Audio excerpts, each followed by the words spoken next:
shumë për të. Atëherë është një emision që referohet muzikës, pasi unë jam shumë e pasionuar pas muzikës, flet për rryma të ndryshme muzikore, i cili bëhet çdo fundjavë, çdo të shtunë dhe të diel në Radio Tirana 2, bashkë me kolegen time Santana Gjeladini, dhe ne kemi për qëllim që çdo fundjavë të prezantojmë nga një rrymë të ndryshme muzikore, duke marrë dhe artistët legjendar, ikonat e muzikës, domethënë, dhe flasim pak për biografinë e tyre, për kuriozitete pikante rreth artistëve, dhe sigurisht duke transmetuar gjithmonë muzikë të mirë.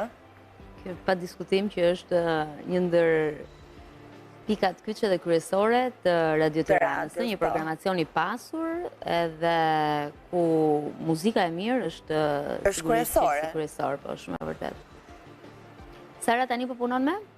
Për pjesën e bazës së syrit, thjesht e tamponova pak shpenelit të na zjasë, duke qenë se do jetë një grim për pjesën e Shën Valentinit, të jetë diçka domethënë që mos të lëvizi, duhet ta fiksojmë mirë, do të bëj një penel të sfumuar.